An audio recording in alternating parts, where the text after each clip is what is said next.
নবীরে ষড়যন্ত্র করছে, মেরে ফেলবে। আওয়াজ করে গন, তার রক্ষা করার মালিককে।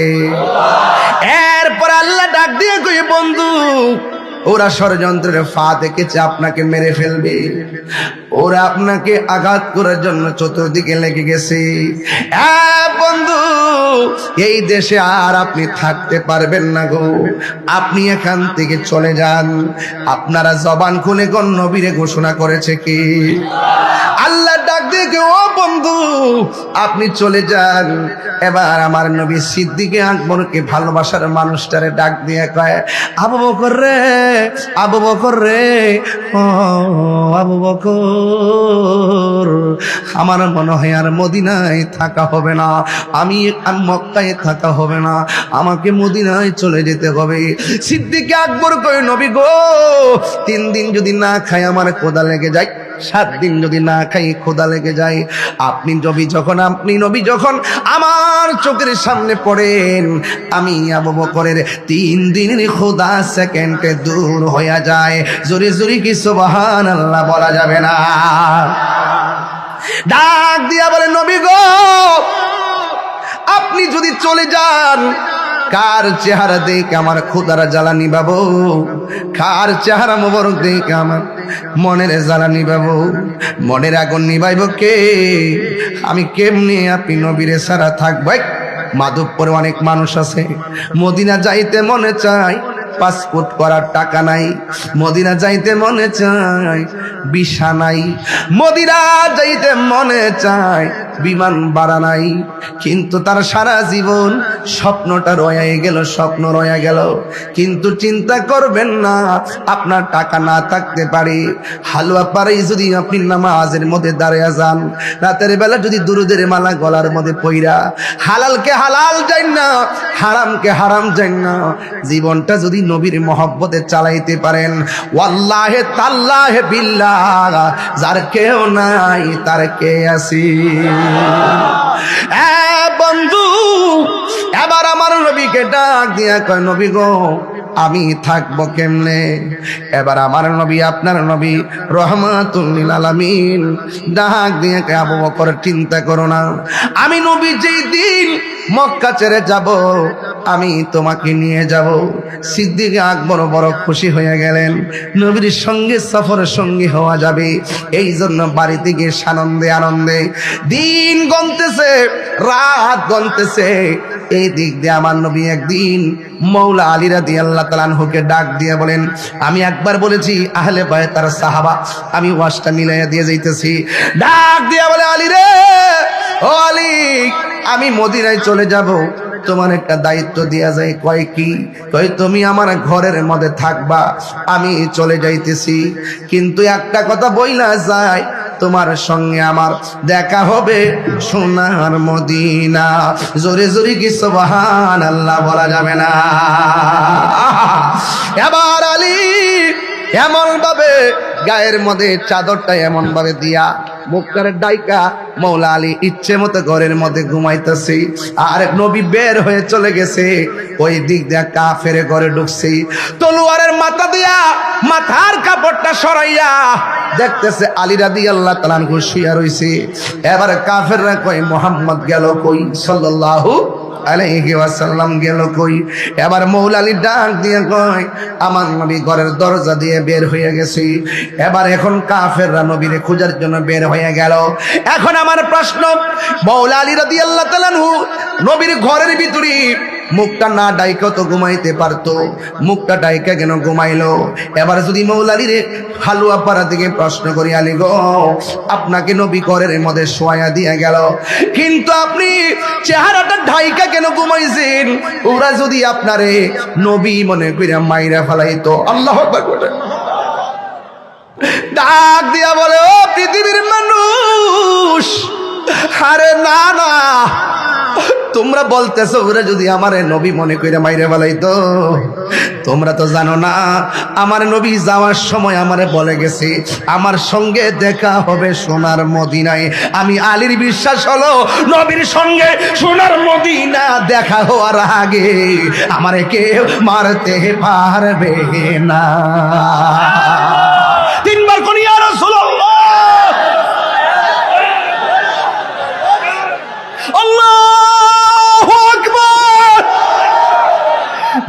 চিনি ওরা কেমন ভাবে নবীরে ধারণ করে, নবীর জবান মুবারককে কেমন দাম দেয়। ও বন্ধু, এই দিক দিয়ে আমার নবী বের হয়ে গেল আবু বকরের বাড়ি। ফাকার আলবাব, যেই মাত্র টোকা দিছি আবু বকর ঠাস কইরা সাথে সাথে দরজাটা খুলছে। আমার নবী বলে, আবু বকর, তোমার একটা ডাকেরই বেশি দুইটা ডাক দেওয়া লাগে নাই, তোমারে কেউ বলে নাই যে আমি এই মুহূর্তে আসবো। এমন ভাবে দরজাটা খুললা মনে হয় যেন তুমি আমার দেখতেছো, আর ঠাস করে তুমি খুলে ফেলছো। হযরতে সিদ্দিক আকবর কই, ইয়া রাসূলুল্লাহ, না গো না, আপনি আমার যেই দিন থেকে বলছেন আমারে আপনি নিয়ে যাবেন, আমি দিনেও ঘুমাই নাই, আমি রাত্রেও ঘুমাই নাই। নবীরে দেখতে গেলে আরামের ঘুম হারাম কইরা চোখের পানি দিয়া রাতের বেলা ঘুমায়া যাইতে হবে। আবু বকর কই, নবী গো, আপনি যখন বলছেন আমারে লইয়া আপনি যাইবেন, আমারে লইয়া আপনি মদিনায় যাবেন, মদিনা যাইতে চান কি চান? আমার নবী ডাক দিয়ে, আবু বকর, তুমি কি ঘুমাও নাই রে আবু বকর?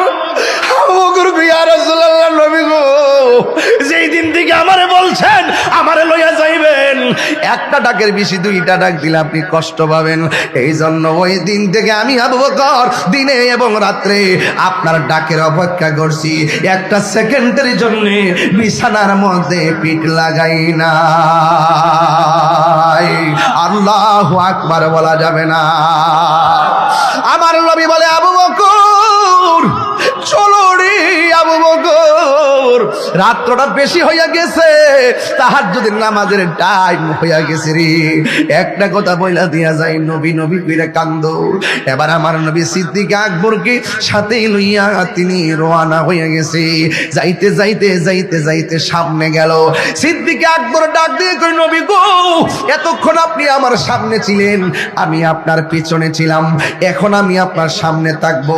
আমার নবী কই, নবীর সামনে তো হাঁটা যায় না। আবু বকর বলে, আমি একটু যাবো। কই কেন? ইয়া রাসূলুল্লাহ, নবী গো, সামনে একটা কাফেরের বাড়ি, যদি ওরা আপনার দেখা ফেলাই আপনার সিনা মুবারকের বরাবর পাথর আবার তীর মারতে পারে। ইয়া রাসূলুল্লাহ, নবী গো, আপনি আমাকে সামনে দেন, একটা বুঝি না দুইটা বুঝি না, শত তীর যদি আসে আমি আবু বকরের বুকের মধ্যে নিয়ে নিব, কিন্তু আপনি নবীর বদন মোবারকে একটা তীরের আঘাত লাগতে দিতাম না। নবীর প্রিয় সাহাবী হযরত আবু বলো, নবীর প্রিয় সাহাবী হযরত আবু বকর সিদ্দিক, ওরে ভালোবেসে শুইল পাশে, ভালো যাইয়া দেখো মদিনা মদিনা মদিনা, আসে গো মুমিনের ঠিকানা, বলুন মদিনা মদিনা, আসে গো মুমিনের ঠিকানা। জালালউদ্দিন সুয়ুতি ৭৫ বার দেখল নবীজি, জালালউদ্দিন জি এতবার দেখিয়া নবী, এতো জ্বালা তাহার মিটে না, মদিনা মদিনা, আসে গো মুমিনের মদিনা, মিনের ঠিকানা। বলো দিদার চেয়ে কাঁদো তোমরা, দিদার হো না নবীর দেওয়ানা, মদিনা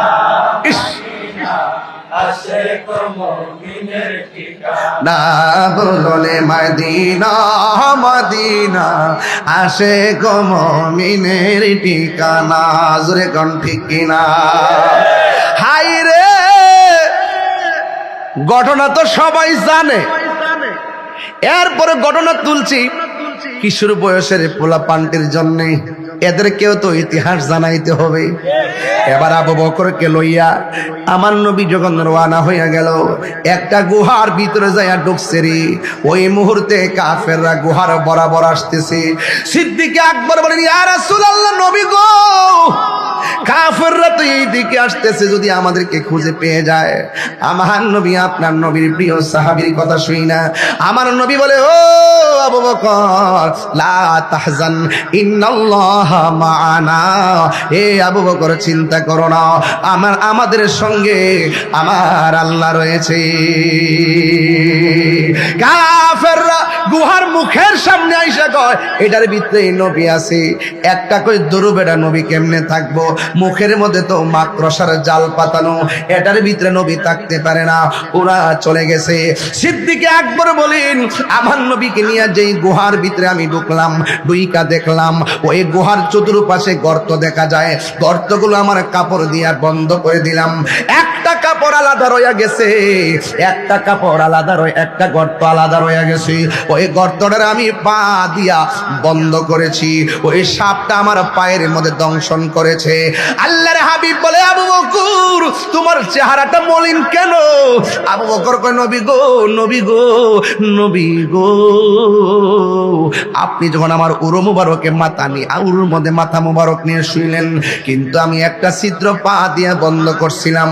এই সাপটা আমার পায়ের মধ্যে দংশন করেছে গো নবী, এই জন্য ব্যথা সর্ব অঙ্গে ছড়ায় গেছে। আল্লাহর হাবিব বলেন, এ আবু বকর, কোন জায়গায় কামড় দিছে দেখি। এবার পাটা দেখাইয়া দিল। দেখানো মাত্র দেরি, আমার নবীর থুতু মুবারকটা সেই দংশনের জায়গায় লাগাইয়া দিল। যেই মাত্র ধ্বংসনের জায়গায় লাগাইয়া দিল, আমার আল্লাহ পাকের মহিমায় আবু বকরের ব্যথা সাথে সাথে ভালো হয়ে গেছে। আর জোরে জোরে কন্যা, ইয়া রাসূলুল্লাহ।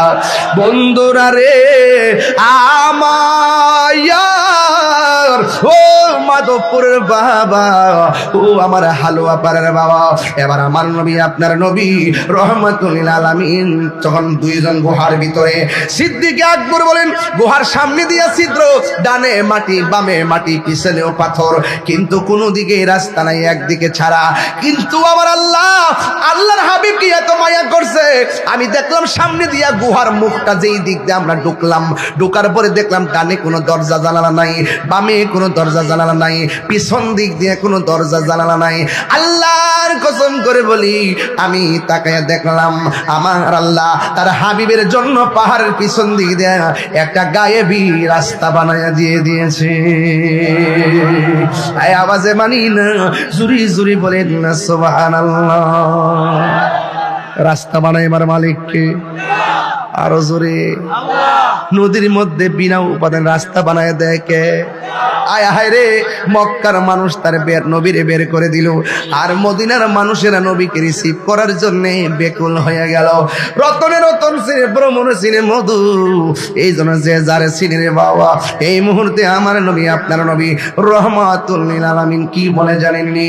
যাইতে যাইতে যখন মদিনায় চলে গেল, ছোট ছোট বাচ্চারা আমার নবীরে বরণ করার জন্য গান গাওয়া শুরু করলো, নারীরাও গান গাওয়া শুরু করলো, মদিনার মানুষ গান গাওয়া শুরু করলো।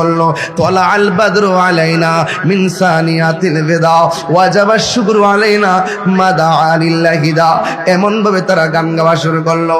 এখন মদিনার সব মানুষ নবীর রিসিভ করার জন্য লাইন ধরেছে, আর মক্কার মানুষ নবীরে মারার জন্য ষড়যন্ত্র করেছে।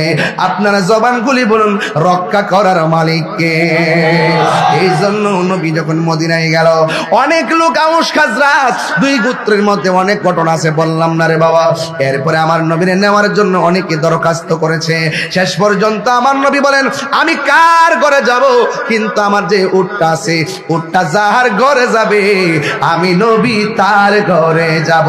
এই কথার দ্বারা প্রমাণ হয়ে যায় আমার আল্লাহ এবং নবী কাহারো সম্পদের দিকে তাকাই না, ড্রেসের দিকে তাকাই না, আল্লাহ পাক কাহারো চেহারার দিকে তাকাই না, আমার আল্লাহ তাকাই বান্দার অন্তরের দিকে। কথা বলেন ঠিক কিনা? প্রেম প্রেম প্রেম কি ঘরের মধ্যে ভাঙ্গা করে বইয়া থেকেও আমার নবী দেখা যায়। নবীকে দেখতে চান কি চান না? আরো বড় করে চান কি চান না? এ বন্ধু, ও যুবকের দল, আমার নবী আপনার নবী রহমাতুল লিল আলামিন বলেছেন, আসহাবি কান্নুজুম, আমার সাহাবীরা হলো আকাশের নক্ষত্র তুল্য।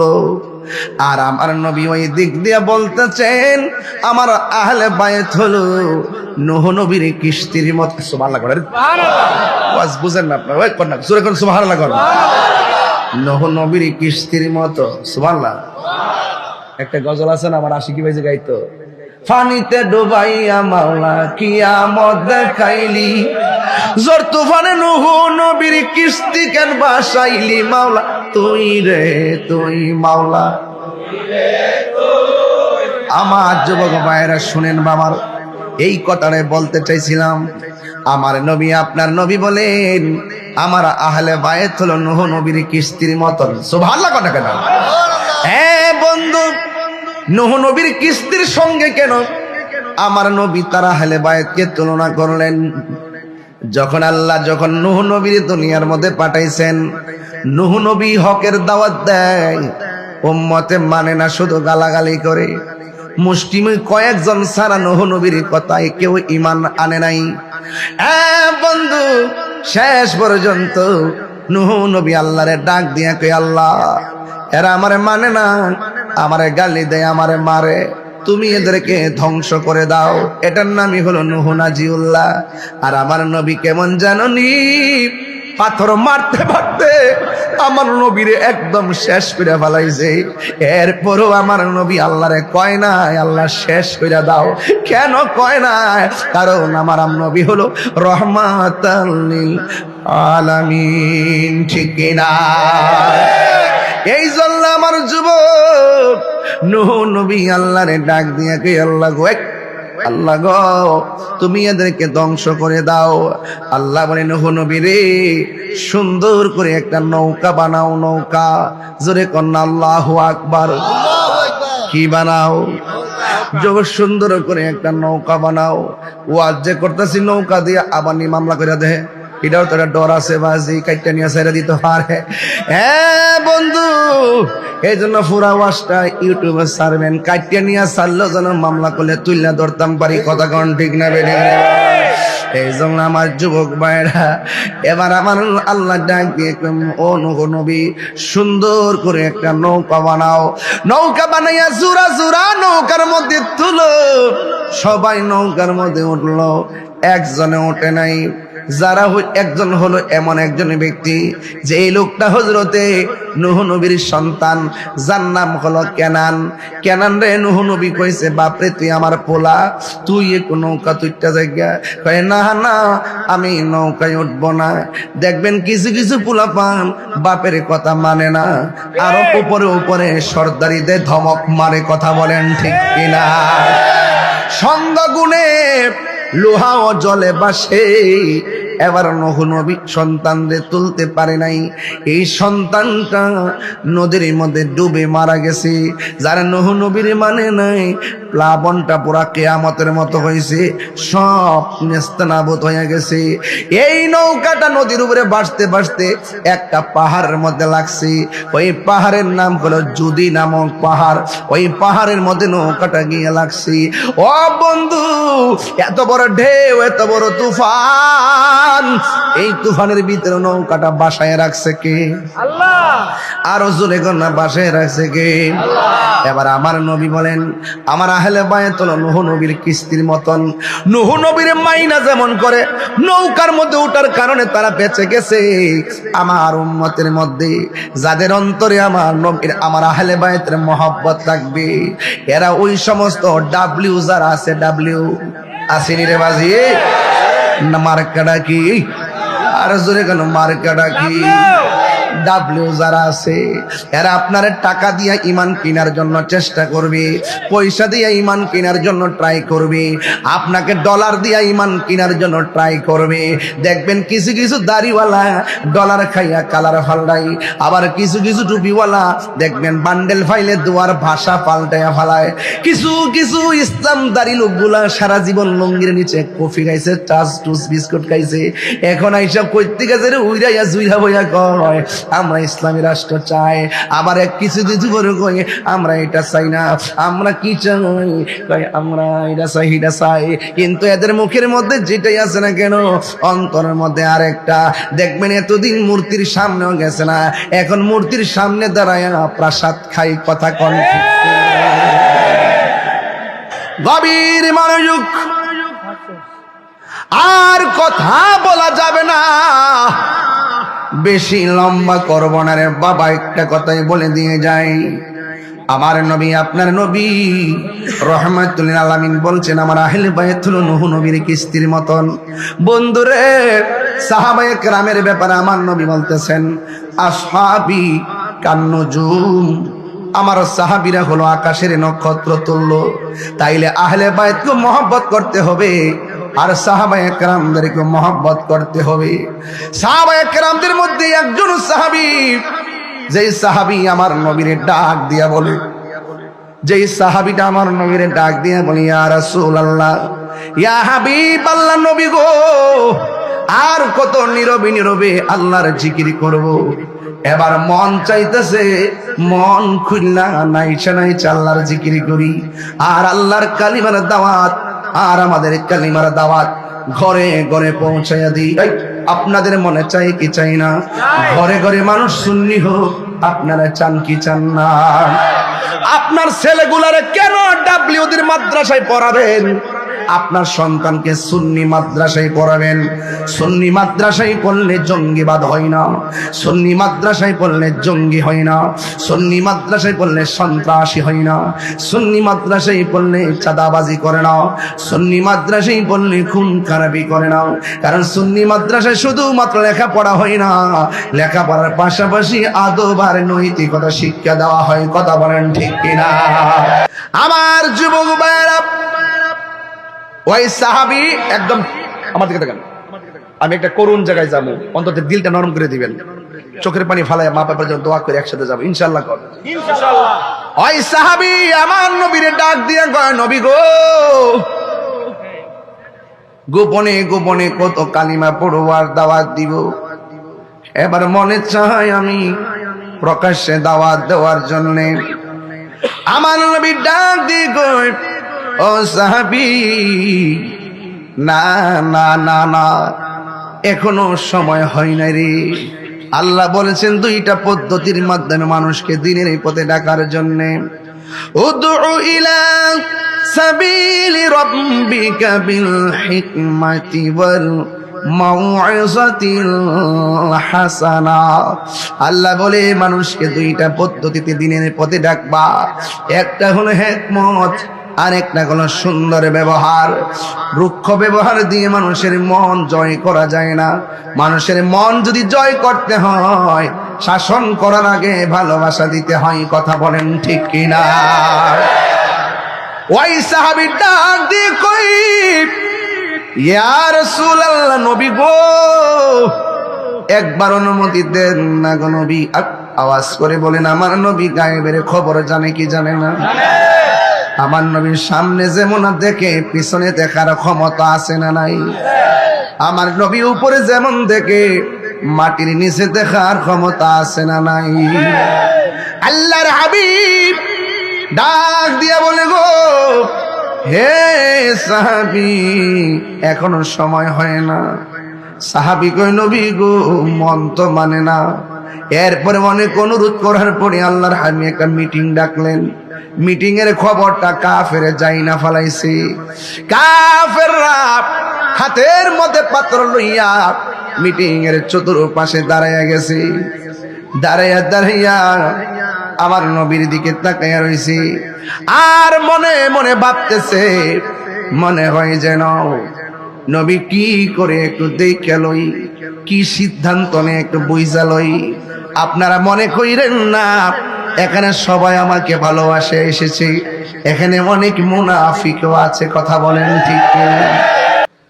গভীর মনোযোগ। এবার ওই আবু বকর সিদ্দিক রাদিয়াল্লাহু তাআলা আনহু ঘরের মধ্যে গিয়ে মার কাছে যখন নেওয়া হলো, মা দুঃখিনী তাকায়া দেখে সন্তানের রক্ত লাল হয়ে গেছে। এই মুহূর্তে যদি আমার আম্মা আমার কপালে রক্ত দেখে, বাবা গো একটা চিৎকার মাইরা জড়াইয়া ধরবে, পুত্রে কেমনে হইল। ঠিক এমন ভাবে আবু বকর সিদ্দিক রাদিয়াল্লাহু তাআলা আনহুর মাথার মধ্যে যখন পাথর মেরেছে, ঘরের মধ্যে যাওয়ার পরে মা ডাক দিয়া কয়, বাবা তোমার মাথায় ব্যথা পেয়েছো, শরীরটা এখন কেমন লাগে? ওই আবু বকর সিদ্দিক রাদিয়াল্লাহু তাআলা আনহু কেমন করে আমার নবীর ভালোবাসছেন রে বাবা। আবু বকর ডাক দিয়ে কয়, ও মা আমার শরীরটা কেমন আছে আমারে জিজ্ঞাসা কইরো না, আগে আমারে বলো না আমার রহমাতুল লিল আলামিন কেমন আছে। ডাক দিয়া কই, মা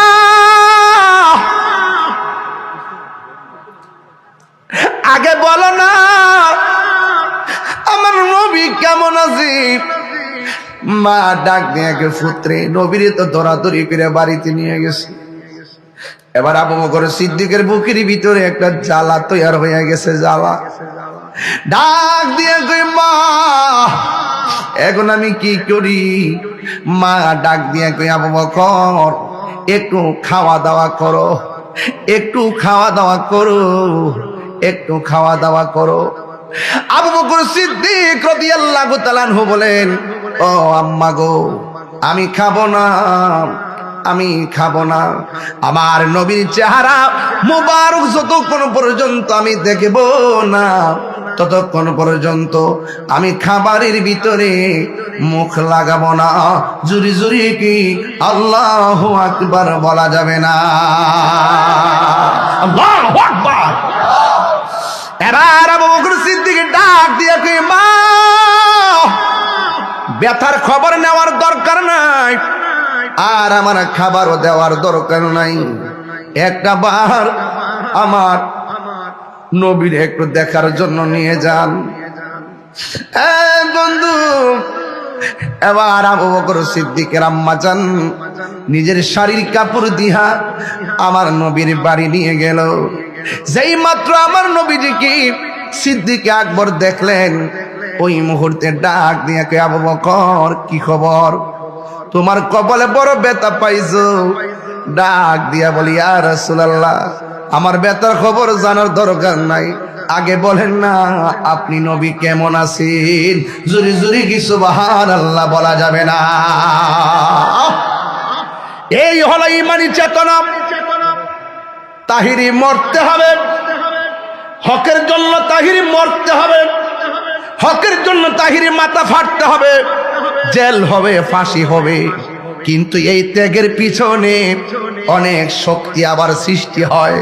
আল্লামা শহীদ ফারুকী চলে যাওয়ার পর আমরা দেশে দেখাই দিছিলাম যে আমরা সুন্নিরা কত শক্তিশালী।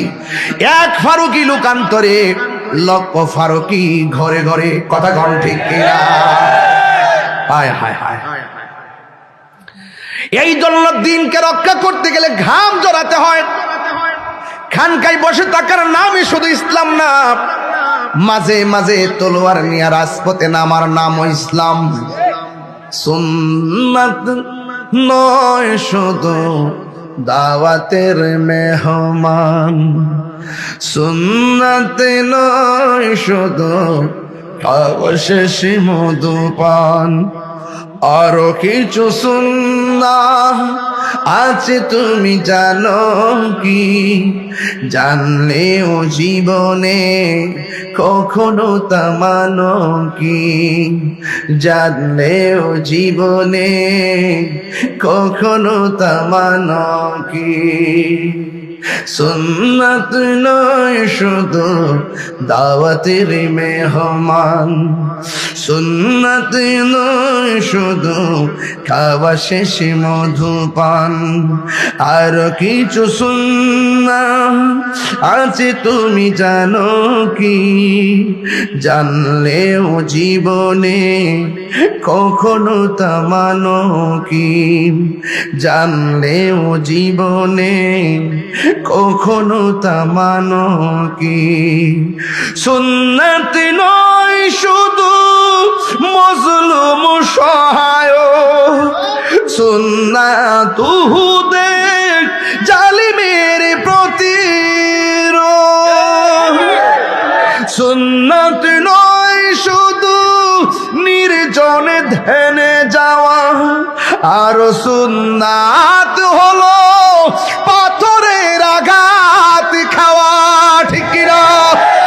মহব্বতে তার সুদিনের সাথী তুমি, দুর্দিনেও তার পাশে থাকো কি?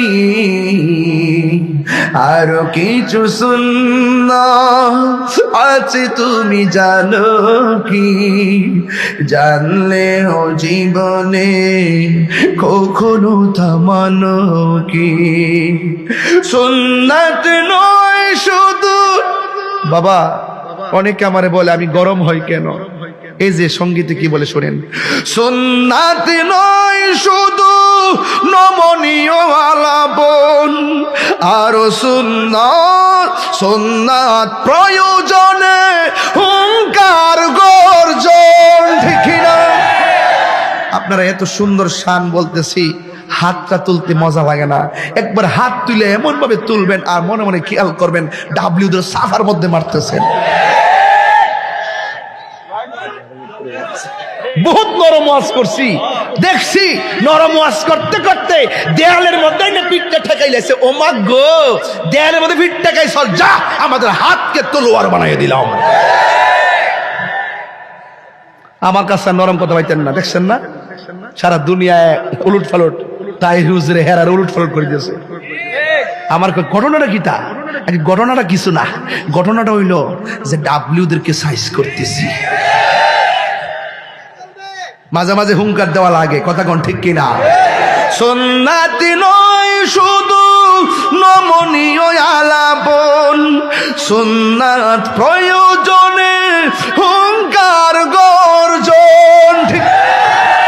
সুন্নাত নয় শুধু মেষ চড়াতে যাওয়া, আর সুন্নাত হলো রাষ্ট্রনায়ক হওয়া।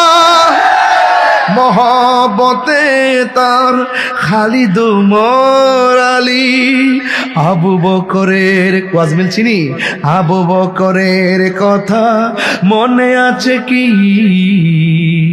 আর কিছু সুন্নাত আছে তুমি জানো কি? জানলেও জীবনে কখনো থামানো কি? জানলেও জীবনে কখনো থামানো কি?